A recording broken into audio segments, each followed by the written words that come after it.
everybody, it's the Tactical Hippie back again. Today we're going to be talking about my very first gun. What I decided to purchase right off the bat after months of research, keep that in mind, was the FN509 MRD. Oh my God! So before we get started, let's make sure I show you that this is empty here. Okay, so we have a compact pistol here with a 4-inch barrel. Weighs 26 ounces. It has a capacity of 10 or 15 round.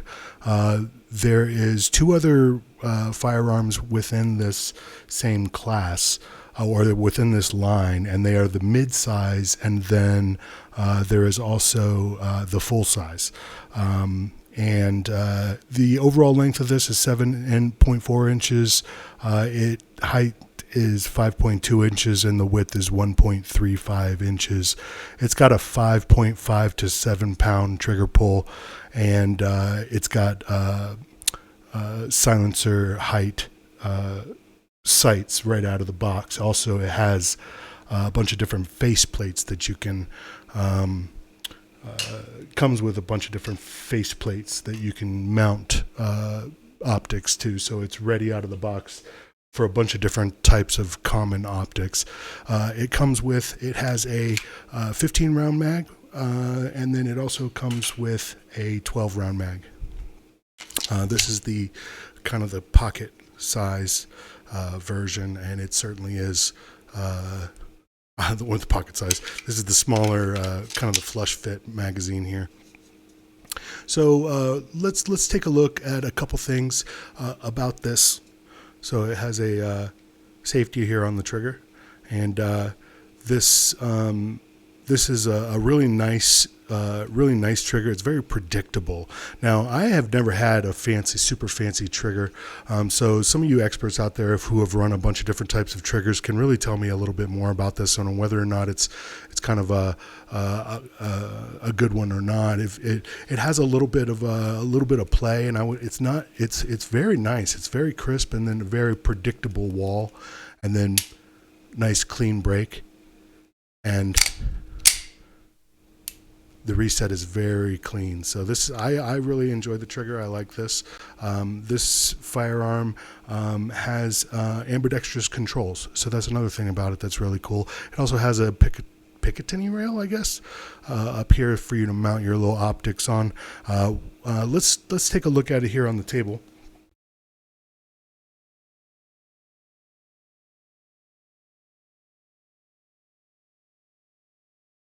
So what I ended up getting is I mated this with another insane Kydex Creations holster. This one's got the kind of the metal bell clips. I'll do a full review of this holster and talk a little bit about these insane Kydex Creations holster. But I got it to fit with this Olight. This is a very small flashlight laser combination. It fits right there on the front. It has a switch that turns that on. So very cool, very neat setup, and then has a flashlight or laser combo. So very nice setup for a first gun, in my opinion. And then it mates well with this insane Kydex Creations holster. So that's basically what I've. So we've used Winchester, Browning, Ventura, Legend, all 115 grain.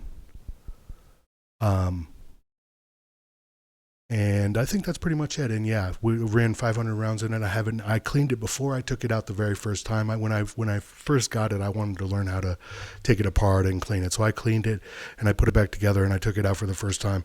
And I haven't had any jams on this pistol. It has acted perfectly. I've been super impressed with it. Not one jam, not one misfeed, not one failure to go back into battery, not one stovepipe. It is a very good pistol, as it were. So super reliable right out of the box. It's straight shooting. It's a straight shooter, and I'm thinking about getting an optic for it, but I don't know if I really need one. It's super great, right?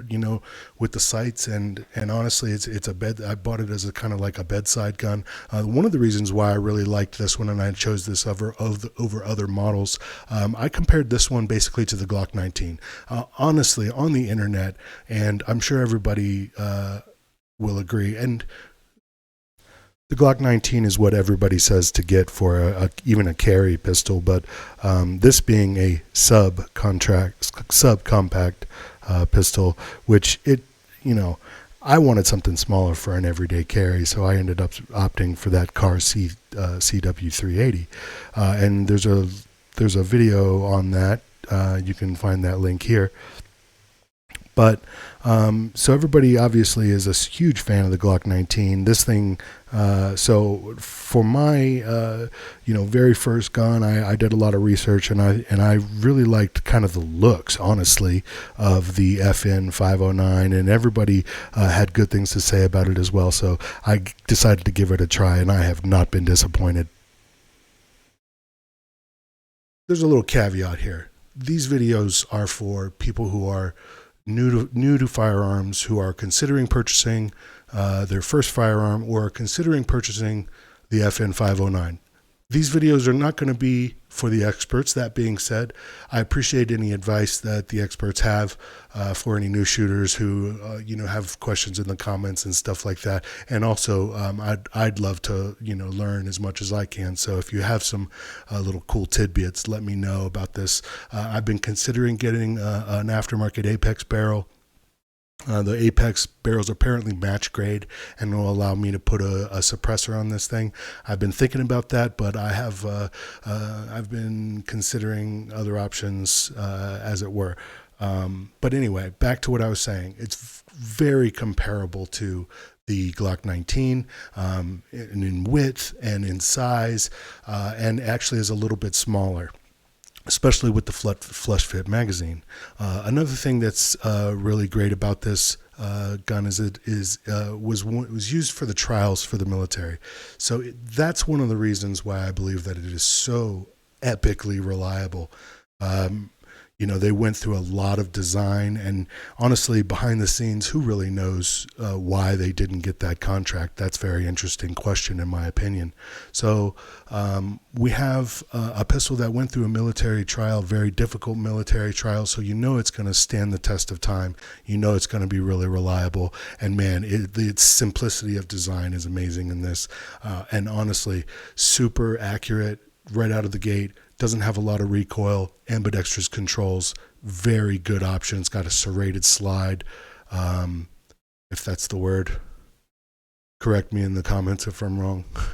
And so, right out of the gate, I got to say, amazing pistol, super great. I have one gripe. The only thing that I can find that I actually don't like about this, and I don't know what I want to do about it quite yet, is the magazine release is one long piece. So and it's ambidextrous control. So if you push with your thumb, obviously, to release the magazine, it pushes out the other side of the pistol. So it actually, if you're gripping it, you get resistance from the other side of the pistol, because your middle finger, in my case, my middle finger, I have somewhat large hands, so my middle finger wraps around that magazine release on the other side and kind of gives resistance. It pushes back the opposite way when I'm trying to release the mag. Well, magazine. It's not that big of a deal, okay?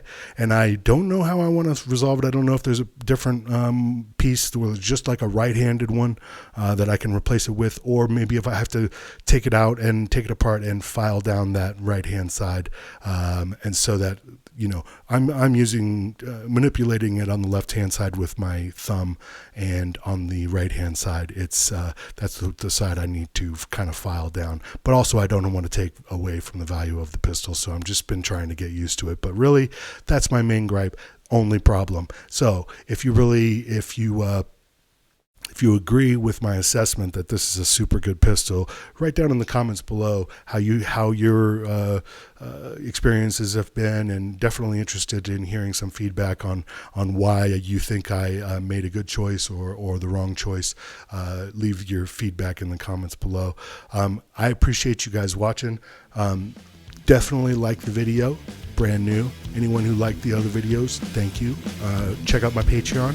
I can't put links down below quite yet because I'm still so new, but subscribe, like, comment, really helps, really gonna help me out. Check out the Patreon.